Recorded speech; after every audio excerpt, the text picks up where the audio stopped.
So now we're gonna move into strength training. We're gonna talk about strength training the upper body. We're gonna do this with minimal equipment. We don't need a lot of equipment.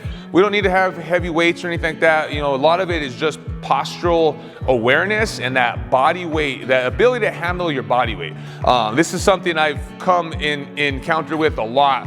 But I'm riding through, let's just say it's a little rock field, and I'm coming across, I still remember a distinct trail I was on. I came into a hard right, I clipped my pedal on the rock on the right, and I got launched off to the left. And luckily I was able to unclip at the same time, but I landed on the rock and I absorbed that energy because I was coming downhill with the turn, got thrown off. I absorbed the energy basically in a push-up. And I remember like catching myself on the bike. I was like, oh wow, that's crazy. Pushed myself back off, got back on the bike, kept on going. Now, if I didn't have that strength, more than likely I probably would have broken a clavicle, I would have broken something, I would have maybe even hit my face on that rock. So having strength is very important. So if you're a cyclist and you think that, again, we talked about earlier, if you think that adding strength training to your upper body is going to hinder your performance, I want you to think about that a little differently and think about how can it help my performance? How can being strong in the upper body have the ability to help me ride my bike easier? So there's one instance, right, is the falling. The other one is you got to have that strength and hold on to the bike in order to create that bridge from your upper body to your lower body, right? If you're very strong in the lower body and you're moving your legs, well, how's your upper body be able to handle those rotational forces as you press down the pedal? So if you're able to sit down into the bike, hold the core strong, think about only moving from the hips down and be able to pedal hard, you'll have that strength in the upper body to stabilize. Now, if you don't have that strength, again, you're gonna feel the bike wanting to move around.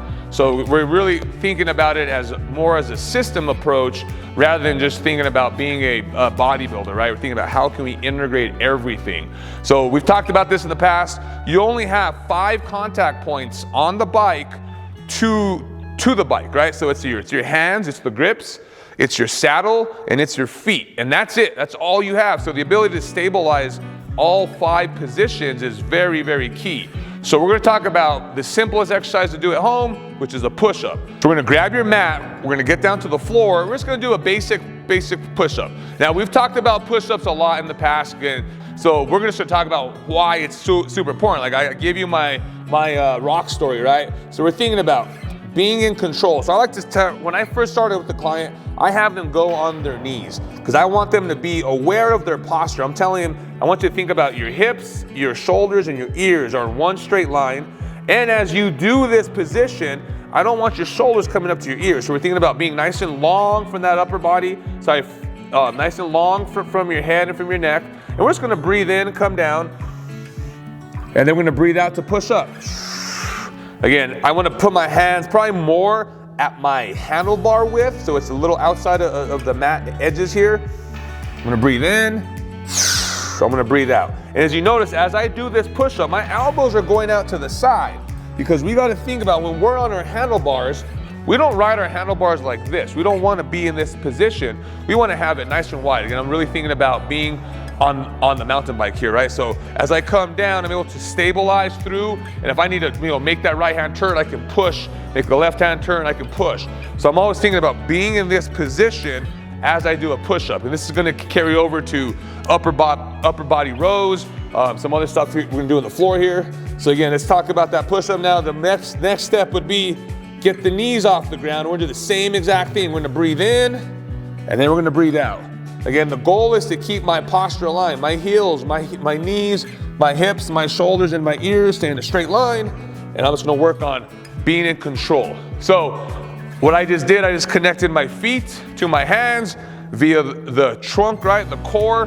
So as we think about, again, that transfer of energy and power from our legs into our upper body to stabilize, and then back down the chain from our upper body down to the pedals there. So again, simple exercise to do. I recommend everybody do that.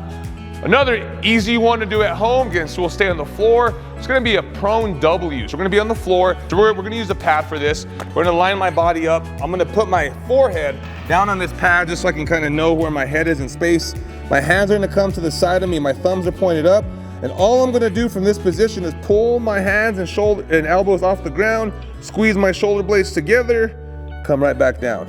And as I do this, I'm thinking about creating a long neck, long spine. I come up and squeeze and hold, and then come right back down. As I do this, I'm thinking of this as a system approach. I'm engaging from the back of my heels all the way in through my hips and glutes, through my upper back and shoulders, pinch and pull. Good. The next step after that, we move that out of the way. I'm actually gonna move up and squeeze my shoulder blades together even more, work on my core, work on my glutes, come right back down. And again up, squeeze and hold, and then right back down. So, a little progression, right? I added, the first thing I did was just get the elbows back and the shoulders. Then we added that extension. So another simple little exercise to do at home. The next one after that, what I really like to do is think about when I'm thinking the upper body, again, is posture. We're always thinking about the posture. So how do you get your neck, the back of the neck stronger? Because the tendency for most people on the bike is they're out here and they reach their head forward. You see this long neck happens. So I like to put people on their back so then they can understand where the head needs to be in space. So this now, I'm more in optimal alignment here. At the same time, most people, when I get them here, their first tendency is to pull their neck up, their chin up, and their shoulders up. So what I teach them is I want them to reach their fingertips down towards their feet and pull their chin in. So they're actually doing a little chin tuck. And as they do that, they're getting more of an optimal alignment in their neck, in their vertebrae, and they're working on the strength of the posterior muscles of the neck. Okay, and I give them another cue of pushing their elbows and shoulders into the floor. So now I'm squeezing my traps and the rhomboids into the floor, and then I'm gonna relax. Again, we've talked about breathing a lot. Again, this is nasal breathing, squeezing the shoulder blades, pushing my head in. So now I'm aware of where I need to be in space. Okay, this is that postural awareness. Then back down. So a very simple exercise to do at home is just adding the squeezing of the traps, pushing your head in. So now that position can carry over to what we're going to talk about now, which is upper body rowing. But again, I'm thinking about upper body postural awareness. So it's ear, shoulder, hips, they're all in a line. So we're going to move into the row now. All right, so we're going to talk about upper body rowing. And I'm leaving the lower body out of this, so I'm going to stay on my knees. The reason why I stay on my knees, I'm going to concentrate on keeping my hips aligned over my knees, but I'm a fan of going into a split stance position, meaning I'm going to go in this half kneeling position. So one leg's in front of the other. My hips, I'm working on being level. So as I do this, I push my left hip down. I can see across my hips here. My pelvis is parallel to the ground. That's the very crucial thing. You don't want to see one hip up, and I'll just kind of show you from the back here. You don't want to see your hip up here. You want to see those hips level. You notice I just push my left hip down, and now I can put my hands on top of my hips. It's a completely straight line. So I'm going to use that same awareness here. And we just talked about where the neck needs to be in space, in comparison to where the hips are. So my neck, my head, my chin, I'm gonna get upright. I'm gonna get a little bit of tension on this band. So I'm gonna start from here. And the first motion I'm gonna do is I'm gonna keep my neck long. And then from here, I'm gonna try to pull my shoulder blades back. So this is just a scapular row. I start with this. This is kind of how we teach all of our clients how to row. So once we establish scapular positioning, so it's protraction, retraction, now we go into retraction and we add that row. And I'm thinking about where my hands are, so I want to go into my handlebar position. So I'm thinking about being on my mountain bike, pushing my hands forward, pull my hands back. This is basically that pumping action. So if you haven't seen that video yet, check it out. We have how to pump on the bike. And this is the fundamental pattern of it. So you notice I'm in this half kneeling position, I'll switch knees, hips are level, squeeze and pull. And then after we get a few reps and the client understands where to be in space, we make it a little more challenging. The way we do that, we just get them off the ground. We get them off the ground, and I keep them in this split stance position, this half kneeling, this split position. The main reason is when we put people, what I've noticed over the years, when I put people on 2 legs and I'm trying to teach them this movement, if they don't understand it yet, then the tendency is to arch the back to pull. So then they get a lot of lumbar extension, which I don't want. So I'm gonna block lumbar extension by putting one leg in front, taking one leg back, and I'm tucking the pelvis under me.